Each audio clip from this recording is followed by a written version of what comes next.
салом дӯстон, чӣ мешуд агар шуморо гӯянд ки Месси ва Роналду дар як даста бозӣ карданд? бовар мекардед? албатта ки не, онҳо дар як даста ҳеҷ гоҳ набуданд, аммо бозингароне ҳастанд ки дар гузашта канори ҳам бозиҳо гузаронидаанд ки аз фаҳмиданаш дар ҳайрат мемонед. дӯстон, имрӯз Барселона дар Ла Лигаи Испания бо Жирона бозии навбатиашро баргузор мекунад. ҳамлагари асосии каталониҳо ин бозӣ ҳам ба майдон баромада наметавонад.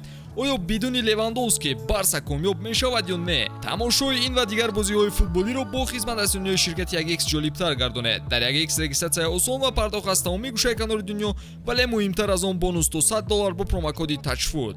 силкаи бозӣ дар комментария ва ҳама муваффақият. якум, Эдерсон ва Облак. бале, ду дарвозабони беҳтарин дар Аврупо Эдерсон ва Облак замоне дар дастаи Рио Авеои Португалия бозӣ мекарданд. Эдерсон ҳанӯз соли 2009 ба Аврупо омада буд ва дар академияи Бенфика таҳсил мекард.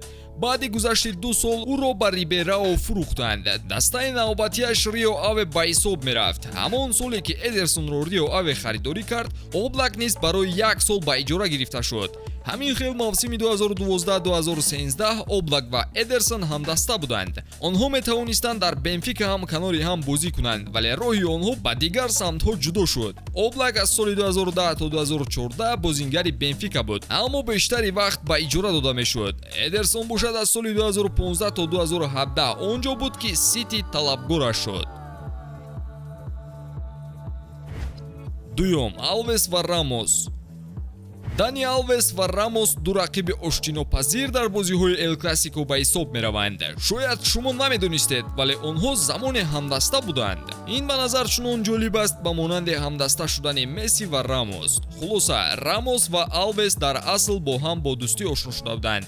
пеш аз шомил шудан ба Барселона ва Реал Мадрид, ҳарду ҳимоятгар дар дастаи Севилия бозӣ мекарданд. Алвес аз соли 2003 то 2008 ва Рамос бошад ҳанӯз аз соли 1996 дар академияи ин даста шомил шуда буд. дар дастаи асосӣ бошад соли 2004 шомил шуд. баъдан шуруъ аз соли 2004 Рамос ва Алвес якҷо ба майдон мебаромаданд. ин чиз дер давом накард, зеро Реал Мадрид баъди як мавсим Рамосро харидорӣ кард. дастаи шоҳона Рамосро бо маблағи 27 миллион евро ба даст овард ки он замон рекорди ҳимоятгарон аз рӯи нарх буд. Рамос исбот кард ки сармоягузориҳо барояш беҳуда набуданд. Алвес ва Рамос танҳо 1 сол бо ҳам бозӣ карданд, вале дар Эл Класико мо тамоман душмании бузурги онҳоро шоҳид шуда будем.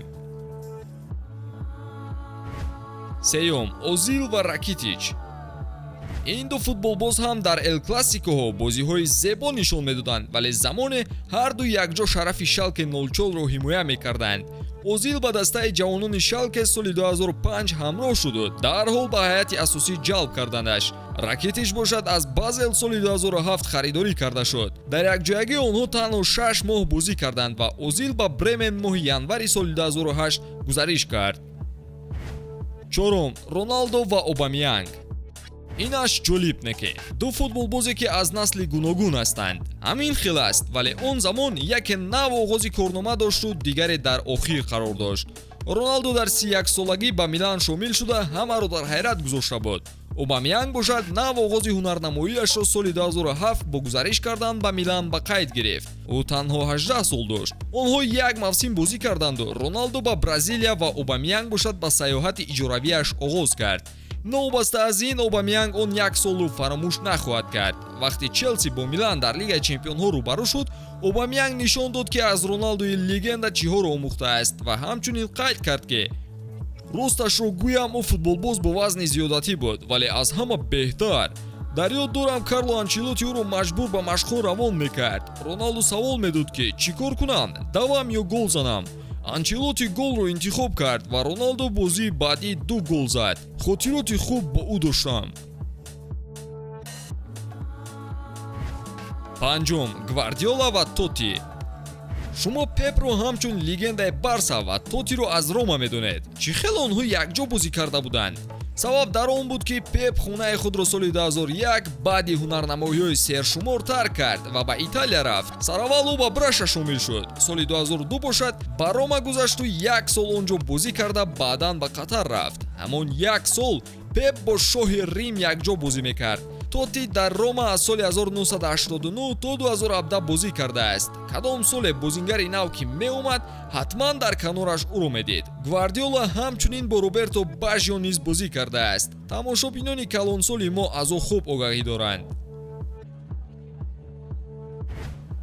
шашум. Марадона ва Симеоне.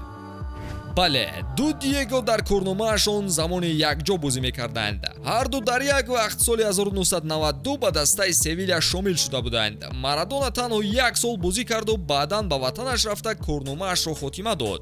ҳамон як сол барои Симеоне беҳтарин буд. баъдан бошад дар тими миллияшон бештар бо ҳам ба майдон баромада буданд.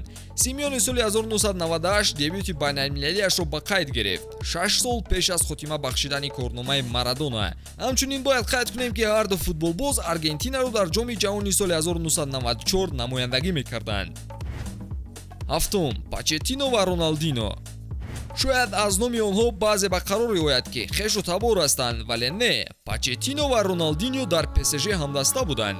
ҳар ду дар як сол ба дастаи фаронсавӣ омада боз якҷо онро тарк карданд. Почеттино январи соли 2001 шартнома ба имзо расонид ва ром бошад тобистон омад. ҳар ду якҷо то соли 2003 бозӣ карданд. Роналдиньо баъдан ба Барселона омаду Почеттино бошад ба Бордо рафт. баъдан соли 2004 Почеттино низ ба Каталония омад, вале ба дастаи Эспаньол. ҳаштум. Заа ва Эдгар Давидс. инаш боварнокарданӣ. Се насл тафовут байни ин ду футболбоз аст. Заа танҳо 30 сола шуд, Эдгар Давидс бошад қариб 50. вале чӣ хеле ки онҳо соли 2010 якдигарро дар як даста ёфтанд. Эдгар баъди Аякс дар охири корномааш ба Англия роҳсипор шуд. ӯ дастае аз чемпионшип Кристал Пеласро интихоб кард ва ҳамчунин моҳи августи соли 2010 бо ин даста шартномаи ҳамкорӣ баст.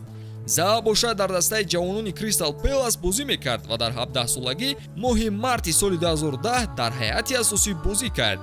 замоне ки Эдгар омад, Заа аллакай ҷои худро дар ҳайат дошт. хулоса ҳар ду бо ҳам бозӣ карданд, вале танҳо ба муҳлати 3 моҳ. ноябри ҳамон сол Эдгар тарки Кристал Пелас карда қайд кард ки таҷрибаи олие барояш шуд. нуҳум. Ройс ва Ҷош Кинг.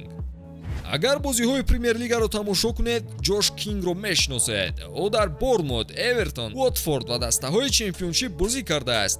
ин бача чӣ хел бо Ройсе ки аз Олмон набаромадааст бозӣ кардааст. пеш аз ба дастаҳои миёнаҳол рафтан, Ҷош дар Юнайтед қарор дошт. девҳои сурх ӯро дар 16-солагӣ ба даста ҷалб карданд, вале ҳеҷ гоҳ ба ҳайати асосӣ набаромад.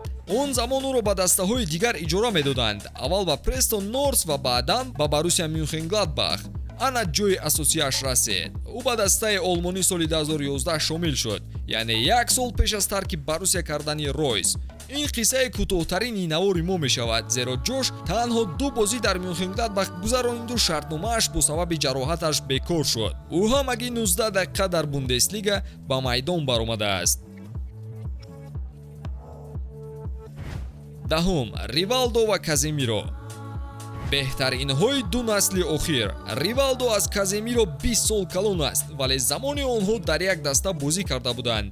мисли аксари бразилиҳо, Каземиро футболро аз Сан-Пауло оғоз кард. ӯ дар 10-солагӣ соли 2002 ба даста шомил шуд. баъдан ҳамаро қоил карда соли 2010 ба ҳайати асосӣ гузашт. вақте ки Каземиро он ҷо буд, легенда Ривалдо ба даста ҳамчун иҷора омад. Каземирои 19-сола ва дигар бозингарон худ ҳайрон монданд вақте Ривалдо ҳамроҳашон бозӣ мекард. ӯ танҳо 6 моҳ дар даста буд, вале Каземиро он замонро ҳеҷ гоҳ фаромӯш нахоҳад кард. дӯстон, кадом ҷуфтҳо шуморо бештар ҳайрон кард? Дар комментария нависед ва пайгири мо бимонед. хайр дӯстон.